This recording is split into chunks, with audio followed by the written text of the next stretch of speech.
संतोषी माता की जय। आप शुक्रवार का व्रत करते हैं तो ये कथा आपको अवश्य सुननी चाहिए। ऐसा करने से माता की पूजा अर्चना संपूर्ण होती है। इस वीडियो में मैं आपको संतोषी माता व्रत कथा सुनाऊंगी। कथा को पूरा ध्यान से मन लगाकर सुने और कमेंट बॉक्स में संतोषी माता की जय जरूर लिखें। शुक्रवार व्रत कथा प्रारंभ। एक गांव में एक बुढ़िया रहती थी जिसके 7 बेटे थे। 6 कमाने वाले थे और एक बेटा निकम्मा था। बुढ़िया माँ 6 पुत्रों का झूठा 7वें पुत्र को देती। 7वां पुत्र एक दिन अपनी पत्नी से बोला, देखो मेरी माता का मुझ पर कितना प्रेम है। वह बोली, क्यों नहीं, सबका झूठा बचा हुआ तुमको खिलाती हैं।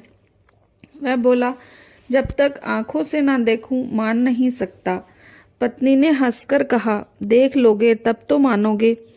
एक दिन बाद बड़ा त्योहार आया। घर में 7 प्रकार के भोजन और चूरमा के लड्डू बने। वह पत्नी की बात जांचने के लिए सिरदर्द का बहाना बनाकर पतला कपड़ा सिर पर ओढ़कर रसोई में जाकर सो गया और कपड़े में से सब देखता रहा। 6 भाई भोजन करने आए। उसने देखा माँ ने उनके लिए सुंदर सुंदर आसन बिछाए, 7 प्रकार की रसोई परोसी और आग्रह करके उन्हें भोजन कराती रही। वह देखता रहा। 6 भाई भोजन कर उठ गए। तब माँ ने उनकी थालियों में से लड्डुओं के टुकड़ों को उठाया और उनका एक लड्डू बनाया। जूठन साफ करके माँ ने उसे पुकारा, उठ बेटा, तेरे भाई भोजन कर गए, अब तू भी उठ भोजन कर ले। उसने कहा, माँ मुझे भोजन नहीं करना, मैं परदेश जा रहा हूँ। माता ने कहा, कल जाना हो तो आज ही चला जा। वह बोला, हाँ हाँ आज ही जा रहा हूँ, कहकर घर से निकल गया। चलते समय उसे पत्नी की याद आई। वह गौशाला में कंडे थाप रही थी। वहां जाकर बोला, मेरे पास तो कुछ नहीं है, ये अंगूठी है सो ले ले और अपनी कोई निशानी मुझे दे दे। वह बोली, मेरे पास क्या है, ये गोबर भरा हाथ है। ये कहकर पत्नी ने उसकी पीठ पर गोबर के हाथ की थाप मार दी। वह चल दिया। चलते चलते दूर देश में पहुंचा। वहां एक साहूकार की दुकान थी। वहां जाकर बोला, सेठ जी मुझे नौकरी पर रख लो। साहूकार को नौकर की जरूरत थी। साहूकार ने कहा, काम देखकर तनख्वाह मिलेगी। उसने कहा, सेठ जी जैसा आप ठीक समझें। उसे साहूकार की यहाँ नौकरी मिल गई। वह दिन रात काम करने लगा। कुछ दिन में दुकान का लेन देन, हिसाब किताब, ग्राहकों को माल बेचना, सारा काम करने लगा। साहूकार के 7-8 नौकर थे। वे सब चक्कर खाने लगे, लेकिन उसने अपनी लगन, परिश्रम और मेहनत से सभी को पीछे छोड़ दिया। उसे अपने किए का फल मिला। सेठ ने भी उसका काम देखा और 3 महीने में ही उसे मुनाफे में साझीदार बना लिया। परिश्रम करते करते 12 वर्ष में वह नगर का नामी सेठ बन गया और सेठ अपना सारो कारोबार उस पर छोड़ बाहर चला गया। इधर उसकी पत्नी पर क्या बीती वह सुने। सास ससुर उसे दुख देने लगे। गृहस्थी का काम करवा उसे लकड़ी लेने जंगल में भेजते। इस बीच घर के आटे के जो भूसी निकलती उसकी रोटी बनाकर रख दी जाती और फूटे नारियल की नरेली में पानी दिया जाता। इस तरह दिन बीतते रहे। एक दिन जब वह जंगल में लकड़ी लेने जा रही थी, तब रास्ते में उसे बहुत सी स्त्रियां संतोषी माता का व्रत करती दिखाई दी। वह वहां खड़ी हो पूछने लगी, बहनों ये तुम किस देवता का व्रत करती हो और इसके करने से क्या फल होता है? इस व्रत के करने की विधि क्या है? यदि तुम मुझे इस व्रत का विधान समझाकर कहोगी तो मैं तुम्हारा बड़ा एहसान मानूंगी। उनमें से एक स्त्री बोली, सुनो ये संतोषी माता का व्रत है। इसके करने से निर्धनता, दरिद्रता का नाश होता है, लक्ष्मी आती है, मन की चिंताएं दूर होती हैं, मन को प्रसन्नता और शांति मिलती है, निपुति को पुत्र मिलता है, प्रीतम बाहर गया हो तो वह शीघ्र लौटकर आता है, कुंवारी कन्या को मनपसंद वर मिलता है, मुकदमा खत्म हो जाता है, ग्रह कलेश की निवृत्ति हो, सुख शांति होती है। घर में धन जमा हो, धन जायदाद का लाभ होता है और मन में जो कुछ भी कामना हो वह सब संतोषी माता की कृपा से पूरी हो जाती हैं, इसमें संदेह नहीं। मैं पूछने लगी, ये व्रत कैसे किया जाता है, ये भी बताओ तो बड़ी कृपा होगी। स्त्री कहने लगी, बिना परेशानी, श्रद्धा और प्रेम से जितना भी बन पड़े प्रसाद लेना। 5.25 पैसे से 5.25 आने तथा इससे भी ज़्यादा शक्ति और भक्ति के अनुसार गुड़ और चना लें। हर शुक्रवार को निराहार रहकर कथा कहना सुनना, इसके बीच क्रम नहीं टूटे। लगातार नियम पालन करना। सुनने वाला कोई न मिले तो घी का दीपक जला उसके आगे जल के पात्र को रखकर कथा कहना, परंतु नियम ना टूटे। जब तक कार्य सिद्ध न हो नियम पालन करना और कार्य सिद्ध हो जाने पर व्रत का उद्यापन करना। 3 मास में माता फल प्रदान करती है। यदि किसी के ग्रह खोटे हों तो भी माता 1 वर्ष में उनको अनुकूल करती है। कार्य सिद्ध होने पर ही उद्यापन करना चाहिए, बीच में नहीं। उद्यापन में 2.5 सेर आटे का खाजा तथा इसी के अनुसार खीर तथा चने का साग बनाना। 8 लड़कों को भोजन कराना। जहाँ तक मिले देवर जेठ भाई बंधु कुटुंब के लड़के लेना, ना मिले तो रिश्तेदार और पड़ोसियों के लड़के बुलाना। उन्हें भोजन करा, यथाशक्ति दक्षिणा दे, माता का नियम पूरा करना। ध्यान रखना, उस दिन घर में खटाई ना खाए। यह सुनकर वह वहां से चल दी। रास्ते में लकड़ी के बोझ को बेच दिया और उन पैसों में गुड़ चना ले माता के व्रत की तैयारी कर आगे चली। रास्ते में संतोषी माता के मंदिर में जा माता के चरणों में लौटने लगी। विनती करने लगी, माँ मैं दीन हूँ, निपट मूर्ख हूँ, व्रत के नियम कुछ जानती नहीं, मैं बहुत दुखी हूँ। हे माता मेरा दुख दूर कर, मैं तेरी शरण में हूँ। माता को दया आई। एक शुक्रवार बीता कि दूसरे शुक्रवार को ही उसके पति का पत्र आया और तीसरे शुक्रवार को उसका भेजा हुआ पैसा आ पहुंचा। यह देख जेठानी मुंह सिकोड़ने लगी। इतने दिनों बाद पैसा आया है, इसमें क्या बड़ाई है। लड़के ताना देने लगे। काकी के पास अब पत्र आने लगे, रुपया आने लगा। अब तो काकी की खातिर बढ़ेगी, अब तो काकी बुलाने से भी नहीं बोलेगी। बेचारी सरलता से कहती, भैया पत्र आए, रुपया आए तो हम सबके लिए अच्छा है। ऐसा कहकर आंखों में आंसू भरकर संतोषी माता के मंदिर में जा मातेश्वरी के चरणों में गिरकर रोने लगी। माँ मैंने तुमसे पैसा नहीं मांगा, मुझे पैसे से क्या काम है, मुझे तो अपने सुहाग से काम है। मैं तो अपने स्वामी के दर्शन और सेवा मांगती हूँ। तब माता ने प्रसन्न होकर कहा, जा बेटी तेरा स्वामी जल्दी ही आएगा। ऐसा सुन खुशी से बावली हो घर आकर काम करने लगी। संतोषी माँ विचार करने लगी, इस भोली पुत्री से मैंने कह दो दिया कि तेरा पति शीघ्र आएगा, पर आएगा कहाँ से, वह तो इसे स्वप्न में भी याद नहीं करता। उसे इसकी याद दिलाने तो मुझे ही जाना पड़ेगा।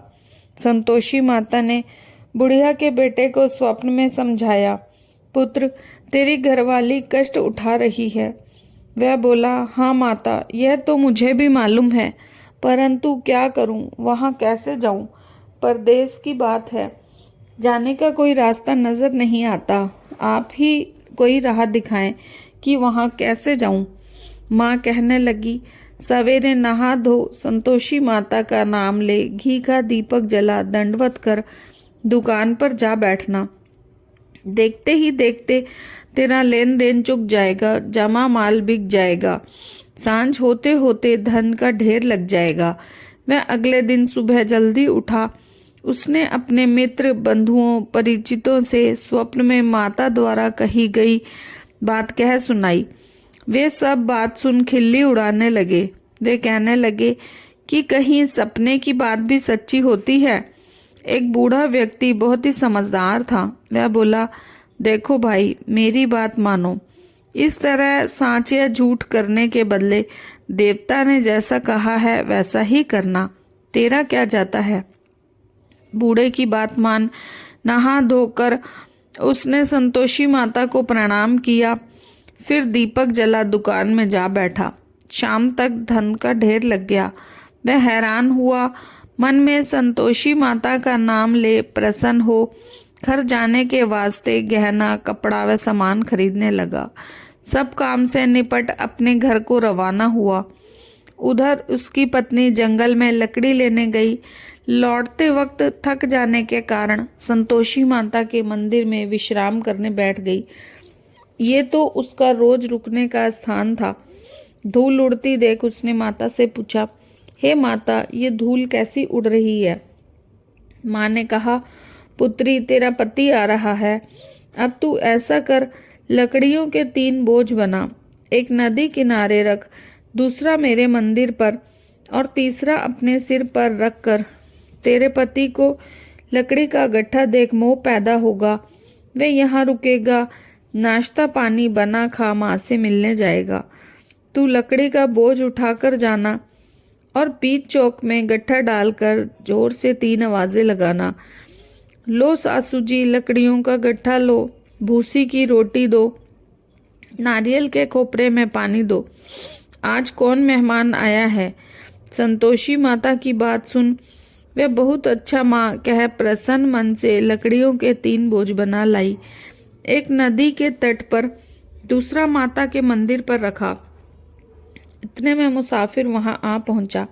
सूखी लकड़ी देख उसको इच्छा हुई कि अब यहीं विश्राम कर ले और भोजन बना खा पीकर गांव चले। इस प्रकार भोजन कर विश्राम कर वह अपने गांव गया। उस समय बहू सिर पर लकड़ी का गट्ठा लिए आई। उसने गट्ठे को आंगन में डाल जोर से 3 आवाजें लगाईं। लो सासू जी, लकड़ी का गट्ठा लो, भूसी की रोटी दो, नारियल के खोपरे में पानी दो। आज कौन मेहमान आया है। ऐसा सुन सास ने अपने दिए कष्टों को भुलाने के लिए कहा, बहू, तू ऐसा क्यों कहती है। तेरा मालिक ही तो आया है। आ बैठ, मीठा भात खा, कपड़े गहने पहन। पत्नी की आवाज़ सुन स्वामी बाहर आया। उसके हाथ में पहनी अंगूठी देख व्याकुल हो गया। उसने माँ से पूछा, माँ, ये कौन है। माँ बोली, बेटा, तेरी पत्नी है। आज 12 वर्ष हो गए जब से तू गया है। तब से सारे गांव में जानवर की तरह भटकती फिरती है। काम काज कुछ करती नहीं, 4 समय आकर खा जाती है। अब तुझे देख भूसी की रोटी और नारियल के खोपरे में पानी मांगती है। वह बोला, माँ, मैंने इसे भी देखा है और तुम्हें भी। मुझे दूसरे घर की चाबी दो, मैं उसमें रहूँगा। ठीक है बेटा, जैसी तेरी मर्जी, कहकर माँ ने चाबी का गुच्छा बेटे के सामने पटक दिया। उसने दूसरे घर को खोल सारा सामान जचाया। अब एक ही दिन में वहाँ महल के जैसा ठाट बाट बन गया। अब क्या था, वह सुख भोगने लगी। अगला शुक्रवार उसने पति से कहा, मुझे संतोषी माता का उद्यापन करना है। पति बोला, बहुत अच्छा, खुशी से कर लो। वह उद्यापन की तैयारी करने लगी। जेठ के लड़कों को भोजन के लिए कहने गई। उन्होंने मंजूर किया, परंतु पीछे से जेठानी ने अपने बच्चों को सिखाया, देखो रे, भोजन के समय सब लोग खटाई मांगना, जिससे उसका उद्यापन पूरा न हो। लड़के भोजन करने आए, खीर पेट भर खाई, परंतु बात याद आते ही कहने लगे, हमें कुछ खटाई खाने को दो, खीर खाना हमें भाता नहीं, देखकर अरुचि होती है। लड़के उठ खड़े हुए, बोले, पैसे लाओ। भोली बहू कुछ जानती न थी, उसने उन्हें पैसे दे दिए। लड़कों ने बाजार जाकर उन पैसों से इमली खरीदी और खाई। ये देख बहू पर माताजी ने कोप किया। राजा के दूत उसके पति को पकड़ ले। अब सब मालूम हो जाएगा जब जेल की रोटी खाएगा। बहू से ये वचन सहन नहीं हुए। वह संतोषी माता के मंदिर गई और कहने लगी, माता, तुमने ये क्या किया? हंसाकर क्यों रुलाने लगी? माँ बोली, पुत्री, तूने मेरा व्रत भंग किया है, इतनी जल्दी सब बातें भुला दी। वह बोली, माता, भूली तो नहीं हूँ, ना ही कुछ अपराध किया है, मुझे तो लड़कों ने भूल में डाल दिया, मुझे क्षमा करो माँ। माँ बोली, ऐसी भूल भी कहीं होती है? ये बोल, अब कोई भूल नहीं होगी। बताओ, मेरे पति कैसे आएंगे? माँ बोली, जा पुत्री, तेरा पति तुझे रास्ते में ही आता मिलेगा। वह मंदिर से निकलकर बाहर आई तो रास्ते में उसको पति आता मिला। उसने पूछा, कहाँ गए थे? वह बोला, इतना धन जो कमाया था उसका कर राजा ने मांगा था, वह भरने गया था। वह प्रसन्न हो बोली, भला हुआ, अब घर को चलो। फिर अगला शुक्रवार आया। वह बोली, मुझे माता का उद्यापन करना है। पति ने कहा, ठीक है, करो। फिर जेठ के लड़कों से भोजन को कहने गई। जेठानी ने लड़कों को सिखा दिया कि तुम पहले ही खटाई मांगना। लड़के भोजन करने बैठे, लेकिन भोजन करने से पहले ही कहने लगे, हमें खीर पूरी नहीं भाती, जी बिगड़ता है, कुछ खटाई खाने को दो। वह बोली, खटाई खाने को नहीं मिलेगी, खाना हो तो खाओ। उनके उठकर चले जाने पर उसने ब्राह्मण के लड़के बुलाकर भोजन करवाया। दक्षिणा की जगह उन्हें एक एक फल दिया। इससे संतोषी माता प्रसन्न हो गई। माता की कृपा से 9 माह बाद उसको चंद्रमा के समान एक सुंदर पुत्र प्राप्त हुआ। पुत्र को लेकर वह प्रतिदिन माता के मंदिर में जाने लगी। माँ ने सोचा, ये रोज आती है, क्यों ना आज मैं इसके घर चलूं, इसका आसरा देखूं तो सही। यह विचार कर माता ने भयानक रूप बनाया। गुड़ और चने से सना मुख, ऊपर से सूंड के समान होठ, उन पर मक्खियां भिनभिना रही थी। दहलीज में पैर रखते ही सास चिल्लाई, देखो रे, कोई चुड़ैल डाकिनी चली आ रही है, लड़कों इसे भगाओ, नहीं तो ये सबको खा जाएगी। बहू रोशनदान में से सब देख रही थी। मैं प्रसन्न हो उठी, आज मेरी माताजी मेरे घर आई हैं। ऐसा कह दूध पीते बच्चे को गोद से उतार दिया। इस पर उसकी सास क्रोध में भरकर बोली, देख, इसे देख, कैसी उतावली हुई है, जो बच्चे को पटक दिया। इतने में माँ के प्रताप से जहाँ देखो वहाँ लड़के ही लड़के नजर आने लगे। वे बोली, माँ जी, मैं जिनका व्रत करती हूँ ये वही संतोषी माता हैं। इतना कह झट से घर के सारे किवाड़ खोल दिए। सबने माता जी के चरण पकड़ लिए और विनती करने लगे, हे माँ, हम मूर्ख हैं, अज्ञानी हैं, तुम्हारे व्रत की विधि हम नहीं जानते, तुम्हारा व्रत भंग कर हमने बड़ा अपराध किया है।